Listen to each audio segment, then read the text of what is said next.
Do BBW women offer more sexually in the bedroom area? Why or why not? So we're about to dive into this conversation. Make sure y'all tap the screen and make sure y'all share the live. And if I'm dropping something knowledgeable, send a gift. So let's get started. First question to all my BBWs in the room. What is the weight requirement to be considered a BBW? First question.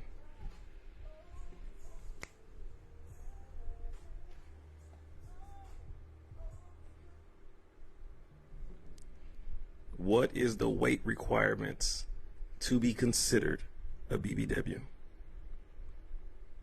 So we can eliminate things out the way quick, you understand me?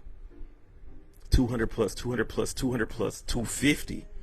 Depends on the height. The height determines if you're a BBW or not. 200, at least 200. So we're going to roll with 200.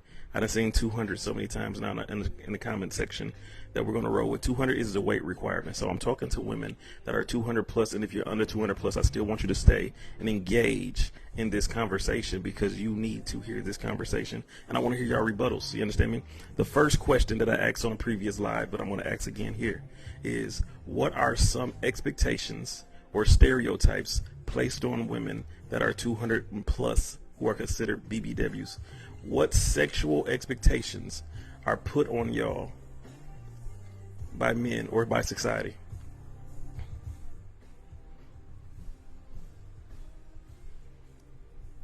And we're only talking about sexually. What sexual expectations or stereotypes are placed upon y'all? If y'all need some examples, they say that BBW women give the greatest head ever, right? They say that BBW women can just do the job on the knob. You understand me? How you doing, Lamona? Stereotype, we are not flexible. Stereotype that we all know how to throw it back. Stereotype riding. Are y'all bad at riding or good at riding? Y'all gotta explain it to me. Because us men want to know. We are so curious to know your opinion, to know your thoughts, to know what you experience in everyday life being a BBW. Y'all can't move like skinny chicks.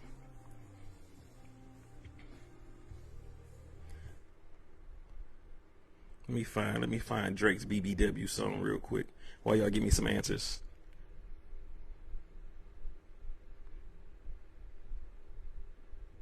She said, I'm good at writing. I'm great because I love to be in control.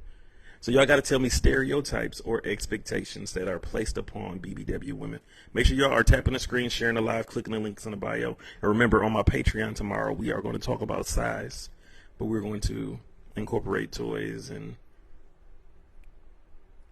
y'all going to see some things going in and out of some things. It's going to be a very, very, very great night tomorrow. That we don't have mega knees, that is another stereotype. And so, question number 2. How you doing, young man? How you doing? She said, I'm very flexible. Compared to, listen. We go tap into it. After I get my questions out, then we can tap into all of the energy that y'all have for me. Question number 2. What are the pros of having a BBW inside of your bedroom? What is something sexual that only a BBW can offer in the bedroom?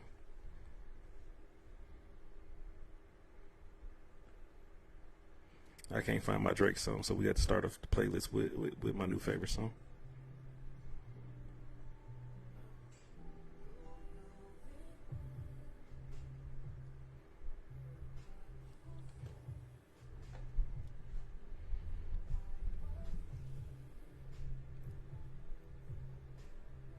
They always think we are. The visuals. The pros of having a BBW in your bedroom is the visuals. And the reason that I like that answer so much is because men are visual creatures. We are visually turned on before anything else.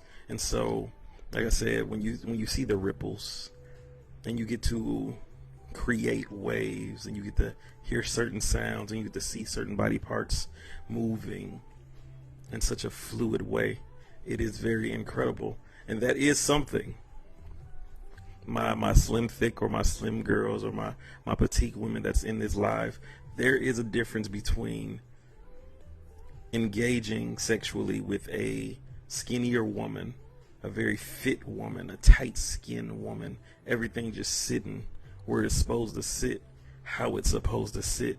It don't move the same way that a bigger girl or a BBW. I don't know what's politically correct or non-offensive, but for BBW women, they have a little more movement back there. What's all that movement back there? You understand me?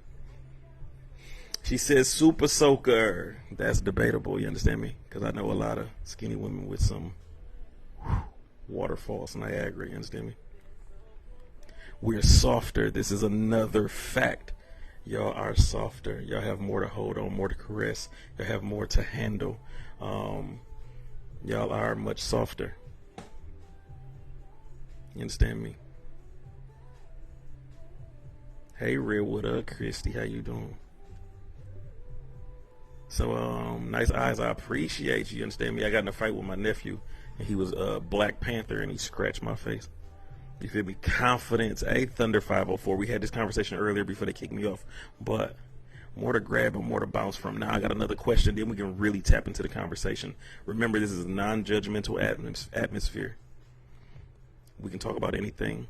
No one get offensive or defensive. We're just having a conversation to help each other learn and grow. So, question number 3. Question number 3. What are the cons of having a BBW woman inside of your bedroom? What are the cons?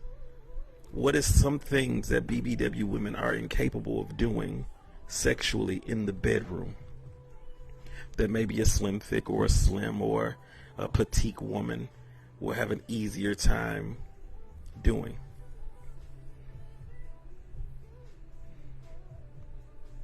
How you doing, B? B, just stick around just for a little bit longer, and I'm going to answer your questions. I got to get these 3 questions out. We're on question number 3, and then I'm going to tap into some of y'all questions.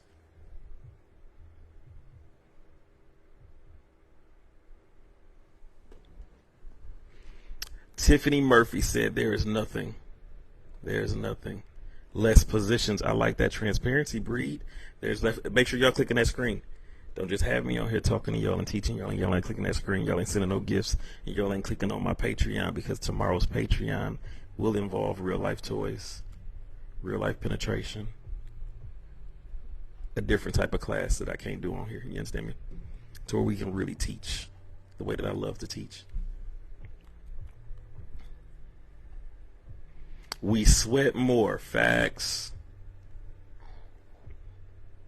We sweat more. What else? What else? What else? Some positions are harder. I love y'all transparency, because there's no shame in it. Limited positions. And so that is one con that do go against BBW women, because it is harder to put women in different positions when they have a little more curves, a little more cushion for the pushing, a little more things to grab on. And so there is a give and take in a situation. So even though I have more things to hold on to, it creates a better visual when things are moving fluidly. But there are certain positions that we cannot do due to being able to adjust you in certain ways. Y'all do sweat more. And another con is most, not all BBW women, most BBW women have a problem with riding for a long period of time. So it's not the fact that you can't ride, period. But a lot of BBW women have knee problems and back problems. So not only are you sweating, not only are you have your sexual stamina is lower because you're carrying extra weight and you're not in shape, as in like sex shape or exercise shape, to really get up there for 10 minutes, 15 minutes, 20 minutes without making little adjustments. Not saying that it's impossible for a BBW woman to get on top for 20 minutes, because it's very possible, but you have to get into the position that makes you comfortable versus the position that I thoroughly enjoy. So there's a huge difference. You can get on there and up there with positions that make you comfortable, but they're not necessarily positions that I enjoy or receive pleasure from. And that could be an issue.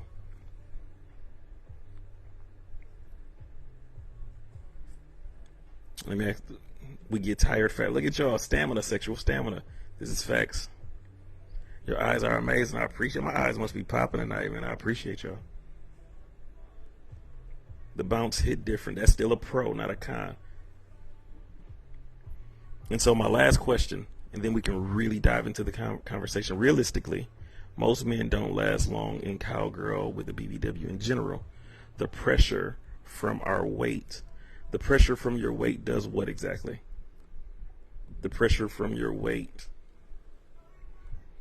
increased or heightens the chance of a climax. Is that what you're trying to say?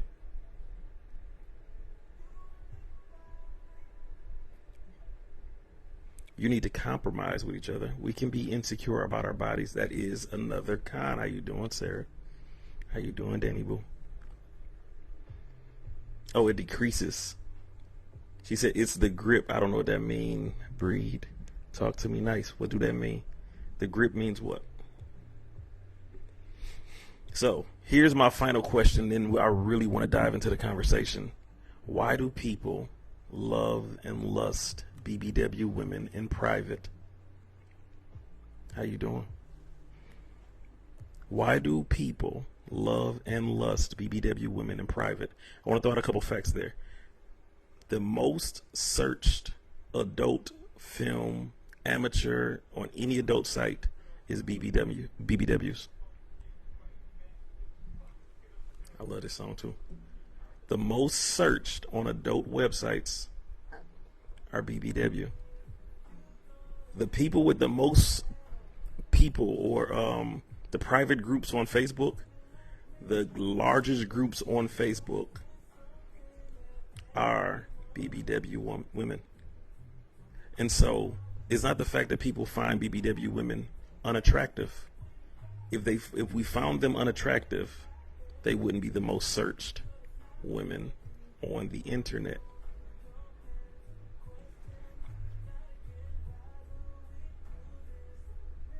Men care about other men's approval. Now we're about to tap into the conversation. So if men care about other men's approval, men praise what they like, what they enjoy, right?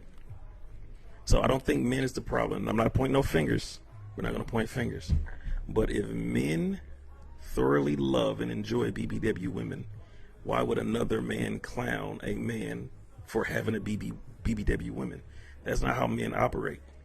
Right? That's not how we function. So if you have a woman that's attractive, I'm going to tell you that your woman is attractive. I'm going to look at your woman like, the last thing I'm going to do is bash you for having the type of woman that I also desire. So I don't think that's it. Women body shame women more than anybody in the world. Women degrade and body shame other women more than anyone in the world. As soon as a woman gets cheated on, they go see if the other woman is ugly or not. As soon as they break up with their boyfriend gets another girlfriend. Hey, there go a monkey. How you doing? You better eat that banana, you understand me? As soon as they break up and the man gets another girlfriend, the first thing women do is go see if the other woman is prettier than them. They don't go see if the other woman is nicer than them. They don't see if the other woman is more understanding, more appreciative, more gratitude, more supportive, more nurturing, more loving. They don't check to see if the woman is any of those things. They go find out how pretty she is. And then if they feel like that woman is not as pretty as her, they go make a post and say, he fumbled me because I look good and he went and got that little ugly little thing over there to try to replace me. They instantly hop on the social media and bash the other woman's look, and then I'm prettier than the other girl. Baby mamas do it all the time. Baby mamas do it all the time. Look, he didn't level up. So women say the level up is how pretty another woman is, versus he leveled up because he found a true partner. He leveled up because he found someone that loved him better than I was capable of loving him. He leveled up because he found a person that was better suited for his lifestyle and the things that he needed. Nah, the only level up is if she's prettier than me, if she has a better body than me. So if the girl has a killer face card, and understand me, big girls, and I know I hate the quote, "You pretty for a big girl," but I'm gonna tell you something. BBW women are some of the prettiest women walking the face of the earth. I don't know how, I don't know why, I don't know what God did, but he was like, yo, your face about to be a motherfucking 20 out of 10. You understand me? That means I'm gonna put you 10 over the 10. You understand me? And so they will find the girl, and then her face card is crazy. You understand me? What I mean by face card, for those on my podcast who don't know, that means she is pretty as a motherfucker. She is beautiful. You understand me? She turns head. She stops cars. The police will pull her over just to say, "Ma'am, you just look good today." You understand me? So when a woman sees her ex with that face card that do not decline, she say, "But you fat though." Women are quick to call other women fat, so quick. That's why you ain't got no ass. That's why, I don't even know what I can say on TikTok no more because I get in so much trouble. That's why your things are small. That's why, they find something about their body. And so I'm curious, and I'm just answering the question that men have egos about what other men think. And I don't think that's true because women down and bash women so much. What up, Shay? Shay, how you doing? What up, Danny? What up, Miss Nicole? How you doing? And so I don't think men's ego is the reason why BBW women are loved in private versus loved in public.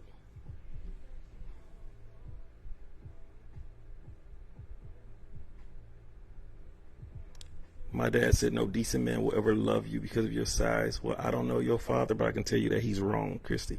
Listen, and telling somebody that they're wrong is not a negative thing or a bad thing. It just means their information that they're giving is not correct. That's it. And so what I'm going to tell you is there's no replacement for a woman that loves you unconditionally. I don't care what she looks like. I don't care if she got one arm. I don't care if the face card declines some days and some days is on fire. I don't care if her body does not match the bodies on Instagram. Hey, Queen of Heart, ain't no space. Oh, I love y'all.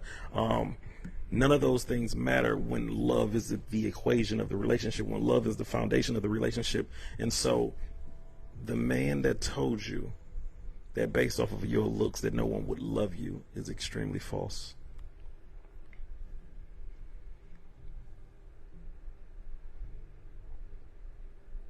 I love your eyes. I appreciate you. Because another thing is, if men wanted the Instagram model woman so badly, if men desired the woman that other men call a trophy so badly, they wouldn't cheat on them as much. Instagram models and models in general are the most, hey, cowgirl, hey, see me with the cowboy, you understand me? Women that are considered tens by society, and I coach a lot of people, celebrities, so I coach a lot of people. They get cheated on the most. BBW women or women that are considered normal or natural or average get married the most. Women that are considered extremely bad, sexy, exotic, rare, those women are the most heartbroken women in the world because they only get chose because of their looks. They only are chosen because people want to bring them around people and say, look at what I got. It's never the foundation of this is the love of my life. I'm going to love, honor, protect, be loyal, committed, dedicated to this woman because I love her more than anything, no matter what she looks like. I love her, the person, more than anything. It's never that. It's always, she's bad. I'm going to make sure that the people around me get to see me with her so they can take pictures. And then I'm going to cheat. I'm going to find women that I'm actually attracted to on a mental level, on a spiritual level, whatever that is, Nika. I like it. I like whatever you just gave me on that screen. And so men often cheat because there's several reasons. I like that again. Whatever this lemonade thing is, keep sending that lemonade. I like that. You understand me? But I'm not going to say the reason that all men cheat, but a main reason why people attach themselves to other people is because the natural connection is not physical. The reason people attach themselves to other people outside of the title over their relationship is because the natural connection is different. If I'm connected to you because you look aesthetically pleasing to those, I can take pictures with you. I can post you on social media. I could bring you around my friends, and my friends could be like, damn, that's you? That's you? And I'm like, yeah, that's me, man. You know what I'm saying? You hitting it, that's me. You understand me? If that's the reason that I have you around, there's no real connection. The only value that you have is that my friends are calling you bad. And guess what? After I show you to the rest of my friends, after my friends have seen you 10, 20, 30 times, they're no longer going to be like, she's bad. They've saw you before. They then came over, saw you in the sweatpants. They look at you like little sis now. The impact is not there anymore. Yo badass have went out with they badass girlfriends, and y'all was a badass crew while y'all was out in public, and we got the brag and point, and we watch dudes come up to y'all and approach y'all, and we like, nah, they with us, you understand me? After my friends have given me the approval, and they no longer look at you in the way, good evening, how y'all doing, how you doing, Lynn? They no longer look at you in a way that they're going to praise me for. It's time to get another you. It's time to get another girl that has a little bit different features than you. She thick, she fine, she bad, makeup popping, da-da-da-da-da. And then I bring her around, they like, yo, that's you too? Yeah, that's me too. You keep it bad when I keep 2 or 3, you understand me? That's a different method. I don't want that to be the foundation of our relationship, but a lot of women that get flued out. How you doing, Rhonda? A lot of women that get flued out, a lot of women that get those bags, a lot of women that get their hair done, a lot of women that get their monthly bills paid for. I'm paying for you to stay here to give me someone to brag about. I'm purchasing your looks real quick. Your looks is on sale, and that's what I'm going to purchase until I no longer need your looks, and then I'm going to replace you with another woman that looks either better than you or she's the next. You understand me? So it's like, okay, let me break it down to y'all.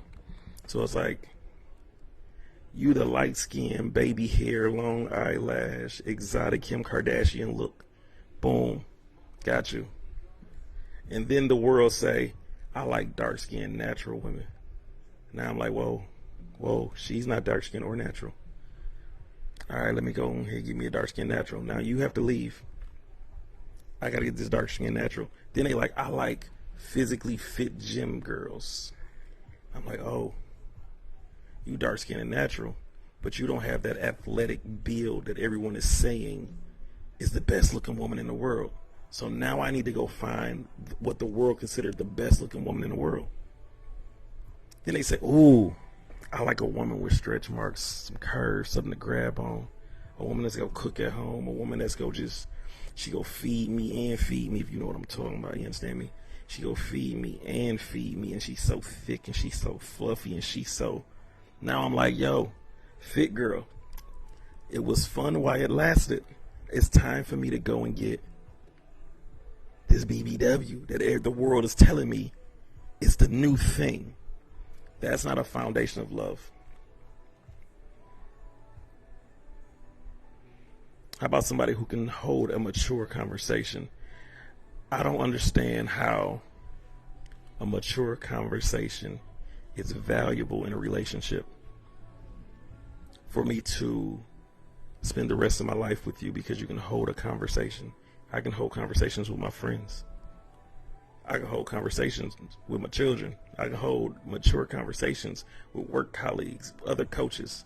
The podcast, we're recording part of the podcast. Now I'm going to break some of these things down out of this podcast. Out of this live, and I'm going to put it audio onto a podcast until I start getting guests on my podcast, and then we getting busy. But my podcast will be everywhere. It will eliminate me again. I just drank some in the house too. So some people value intellect. This is true. A lot of women value intellect. Women are attracted to men that they can learn from. Correct me if I'm wrong. Women value men. Oh, I love this lemonade thing. Give me another one. Women value men that they can learn something from. I can teach you something. I can guide you. I can lead you, because women want a leader. Women want a provider. Women love provision. Women love to trust the person that they with. So if I can teach you something, and I'm intelligent, I'm intellectual, I'm smart, I'm a go-getter, I grind. Everything I say I do. You understand me? Whatever goal I put in front of me, I reach it.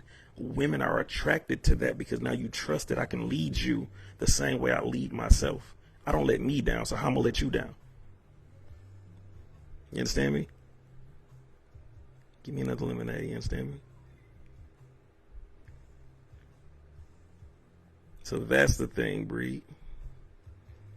Women value intellect. A lot of men don't understand how to have an intellectual conversation with a partner.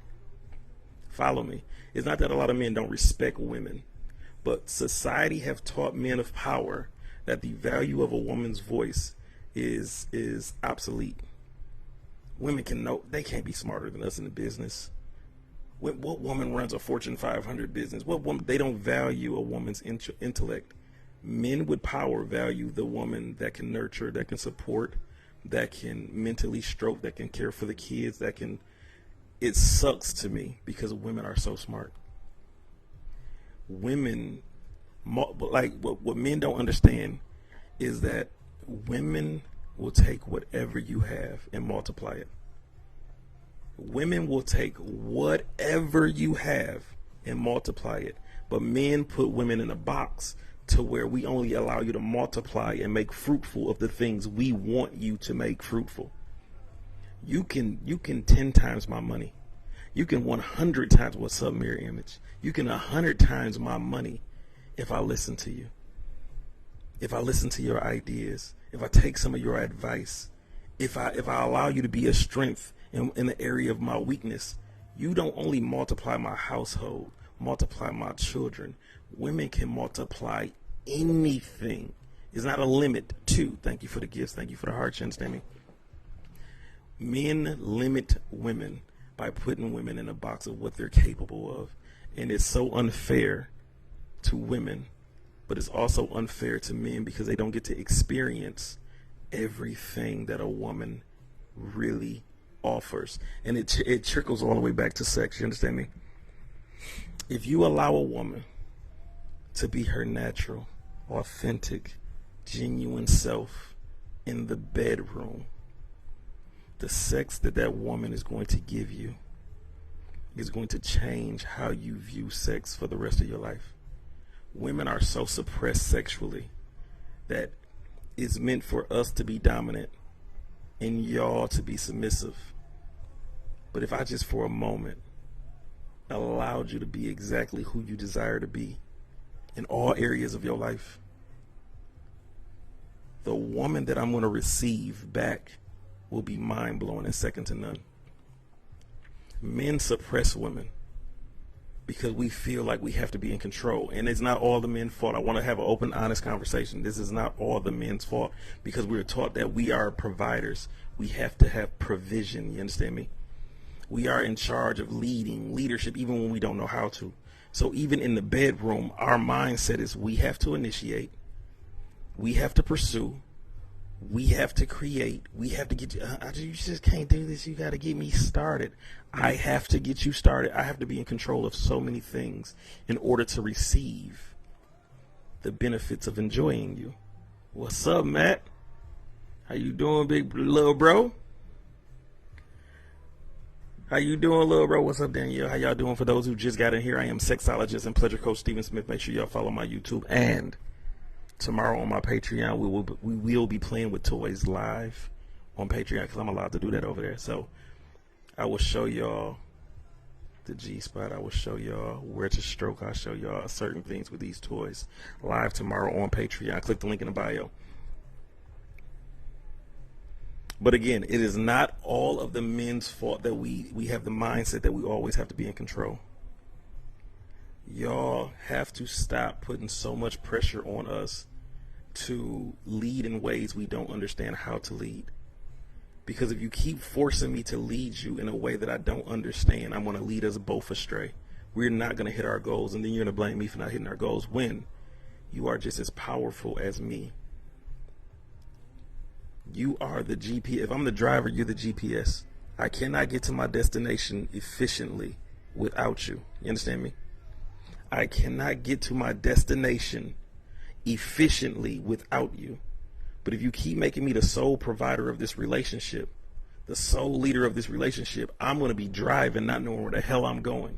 And then you'll be looking around like, why are we here? We supposed to be going to Chicago. We are in New Orleans. And I'm like, listen, you sit over there and chill and be pretty. I'm going to get us there. But if you just operated as my GPS, imagine how fast we'll get to Chicago. How many detours we don't have to take.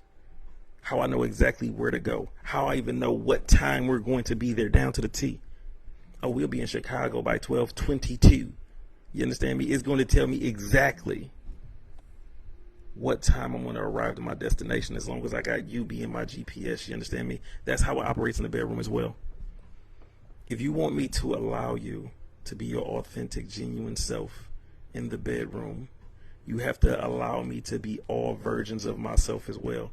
I'm not aggressive all the time. I'm not a leader all of the time. I'm not controlling all of the time. I'm not aggressive all of the time. Sometimes I want to sit back and enjoy you. Sometimes I want to sit back and see what you have in store for me. How can you love me unconditionally if I control how you love me? And I'm talking about in the bedroom. How can you love me unconditionally if I control how you love me? Y'all not listening to me, man. One more time. How can you love me unconditionally when I control how you love me?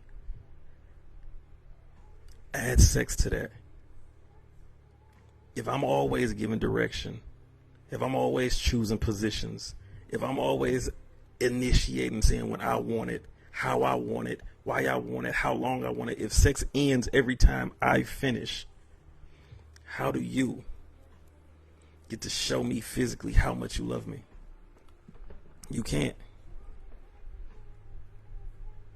So if we look at it as a blank canvas and we both got our paintbrushes and we're going to paint this picture together, I guarantee you that picture will satisfy the both of us. You understand me? If we have a blank canvas in the bedroom and I'm the only one with a paintbrush, I'm going to paint the picture that I see in my head. And when we're done, I'm going to hope you like the picture. When I can pick the wrong colors, I can have the wrong vision. I could paint the sun a different type of orange. And you're like, nah, that ain't the orange I was looking for. But if we both have paintbrushes, and I say, hey, babe, while you doing the clouds, I'm gonna do the sun. You think I should use this red, or you think I should blend it with a little bit of yellow in there? And you're like, nah, I want a sunset. So I'm gonna need pink to have it. You know what I'm saying? So now that we're communicating, you understand me? I'm trying to be good on this lovely TikTok thing. So don't mind my analogies. Tomorrow on Patreon, I will not be talking like this. I will be using some very bad words. So click the link in the bio. So I hope y'all following these analogies. You understand me? And thank y'all for joining my live. I am sexologist and pleasure coach Stephen Smith. But the picture that we're painting in the bedroom together will satisfy the both of us if we both play a part in painting. So sometimes you're better at painting water than I am. So while you're painting the water, I'll paint the trees. While you painting the clouds, I'll paint the sun. You understand me? You paint me how you see me, I'll paint you how you see you. How I see you, you understand me? We hear you talking, Coach. How you doing, Shorty Boutique? What time will I be on Patreon tomorrow? I'll be on Patreon at 9:15 p.m. on the dot. What's tomorrow? I wanted to do 7, but I figured that's too late. That's too early to be teaching physical strokes. So tomorrow, Patreon, 9:15 p.m. Eastern Standard Time, I will be on here making a masterpiece. And so I know that it's a little off our conversation. You work late at night? Now, listen, if y'all tell me y'all prefer class to be earlier, we'll do earlier because I love y'all.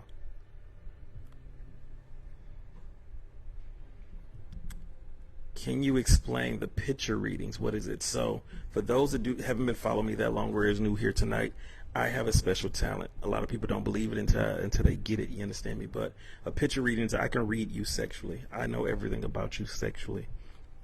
I can tell you how great you are, what you like, what you're good at, your insecurities, your strengths, your weaknesses, by simply looking at a picture of you or seeing a video of you. I've had this gift since I was a little kid. I didn't truly understand it until I became a sexologist, but I can for sure tell you about you sexually. I can read you like a book. I promise I can. I do it all the time on live. If y'all don't believe me, ask some of the people in the comment section. They've all received readings. People have received readings for the last 6 months. I promise. I won't lie to y'all. She said he legit. You understand me? He's legit. If y'all want a picture reading, just send a picture to DM me on Instagram. She said, yes, it's real. I try to tell y'all it's a real thing. It is a real thing. So, back to the question. Picture readings are $20. I used to do them for free, but after a few angry people DM me in the middle of the night cursing me out, I said I would no longer do them for free. She said he is legit. I appreciate y'all. So back to the question. So now I have a different question because we've been talking about BBW women. Why don't women love big boys in public?